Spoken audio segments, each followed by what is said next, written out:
Le chapelet de taxes et d'impôts s'allonge un peu plus pour finir avec le terrorisme les jours ou les mois à venir. Il est voulu par le gouvernement de transition. Pour finir avec le terrorisme, il faut bien serrer la ceinture pour 2024, car tout le monde mettra la main à la poche pour aider les forces combattantes engagées sur le théâtre des opérations. Petite, moyenne, grande entreprise ou industrie devrait donner 2% de son bénéfice net au gouvernement pour équiper et payer les FDS et VDP. Chaque personne morale, après avoir payé ses impôts, devra retrancher encore 2% sur son bénéfice pour le fonds de soutien patriotique. C'est un sacrifice normal pour cet entrepreneur exerçant à Ouagadougou. Pour la paix, aucun effort de trop.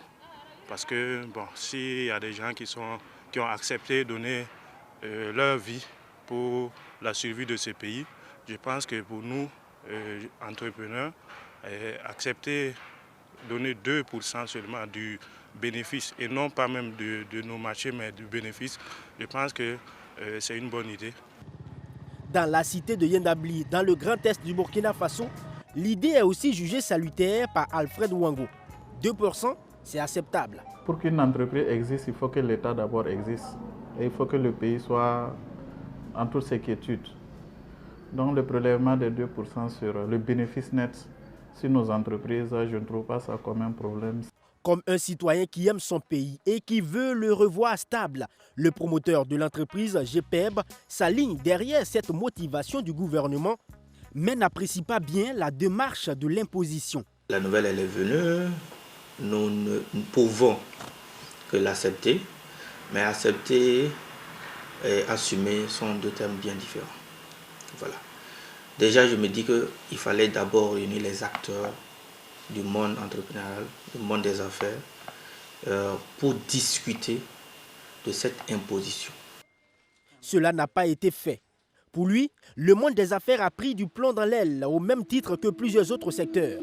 L'année 2023 a été rude. Le moment n'était pas approprié, sans concertation.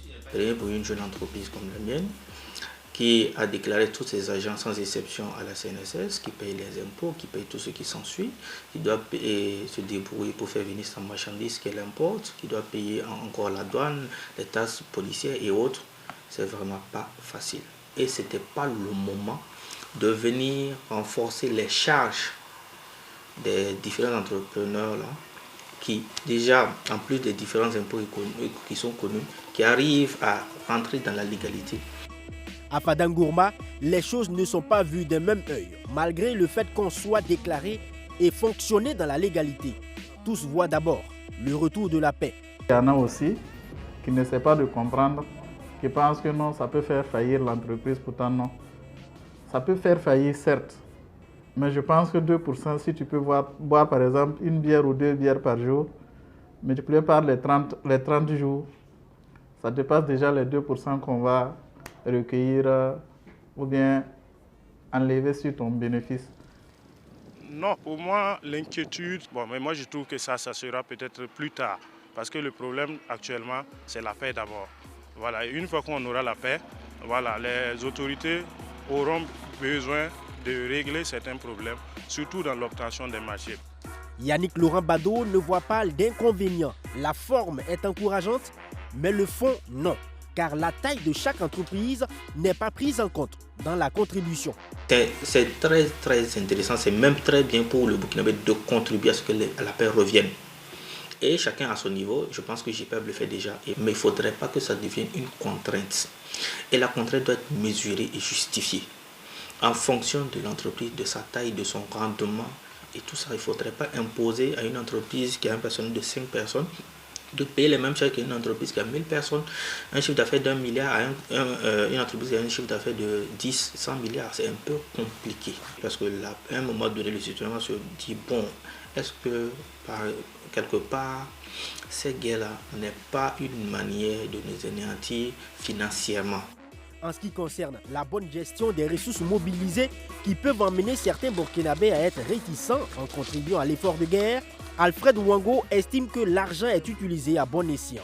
Souleymane Ouedraogo, lui, invite le gouvernement à travailler à réduire les impôts et permettre aux petites entreprises de bénéficier aussi des appels d'offres. l'effort de guerre, on voit qu'à tout moment, il y a les résultats sur le terrain, le matériel qu'ils engrangent. Et pour moi, je trouve que le gouvernement actuel travaille de bonne foi et c'est à nous, la population, de les accompagner. 2% sur les bénéfices. Par exemple, si nous n'avons pas de marché, bon, je pense que c'est difficile si nous n'avons même pas de bénéfices, c'est difficile qu'on vienne appliquer 2% sur nous. Vu les chiffres d'affaires, la taille et le fonctionnement de chaque entreprise qui est différent d'une entreprise à une autre, le jeune entrepreneur Laurent Bado propose au ministre de l'économie de classifier une grille de contribution allant de 1 à 5% en fonction de chaque entreprise, spécifier aussi le type d'entreprise concernée par cette opération, car des personnes physiques et des entreprises informelles qui amassent aussi des ressources financières sans payer de véritables impôts sont légion au Burkina Faso.